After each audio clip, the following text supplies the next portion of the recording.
আসসালামু আলাইকুম। আজকে হচ্ছে গরম মশলা তৈরি করে দেখাবো। এই গরম মশলা দিয়ে চিকেন চাপ, চিকেন রোস্ট, তারপর হচ্ছে গরুর মাংস কালাভুনা, কাবাব, যেকোনো বিরিয়ানি, গরুর মাংসের বিরিয়ানি, মুরগির মাংসের বিরিয়ানি, তেহারি সবকিছু এই মশলা দিয়ে রান্না করা যায়।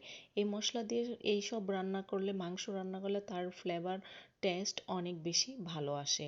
তো এখানে হচ্ছে আমি জিরা, তারপর হচ্ছে ধনিয়া, শাহি জিরা, কালো গোলমরিচ, সাদা গোলমরিচ, তারপর হচ্ছে সবুজ এলাচ, তারপর নিয়েছি কালো এলাচ, স্টার এলাচ, তারপর নিয়েছি দারচিনি, তারপর নিয়েছি লবঙ্গ, তারপর নিয়েছি এখানে পিপল, তারপর নিয়েছি জয়ফল, সাথে নিয়েছি জয়ত্রী, তারপর নিয়েছি রাঁধুনি, নিয়েছি মিষ্টি জিরা, তার সাথে নিয়েছি তেজপাতা। এখানে নিয়েছি ধনিয়া ৬০ গ্রাম, নিয়েছি জিরা ৫০ গ্রাম, শাহি জিরা ১০ গ্রাম,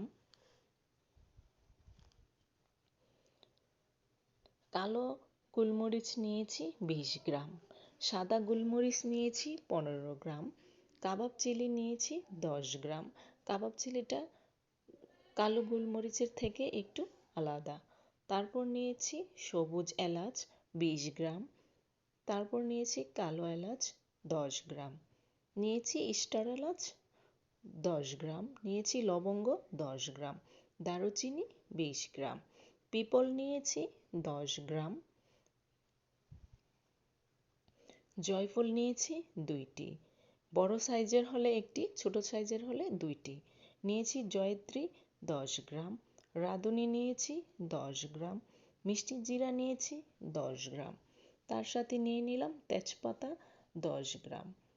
তেজপাতাটাকে আমি সুন্দর করে ছোট ছোট করে কেটে একসাথে মিশিয়ে নিব।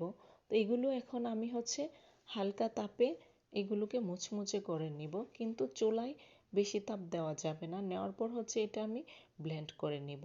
এই যে দেখেন গরম মশলাটা কত সুন্দর লাগতেছে। এভাবে গরম মশলা করলে খাবারের টেস্ট দ্বিগুণ বেড়ে যায়, অনেক বেশি ভালো লাগে। মাংস রান্না, বিরিয়ানি রান্না, তেহারি রান্না খেতে অনেক বেশি ভালো লাগে। যদি গরম মশলাটা ভালো লেগে থাকে অবশ্যই সবাই লাইক, শেয়ার, সাবস্ক্রাইব করে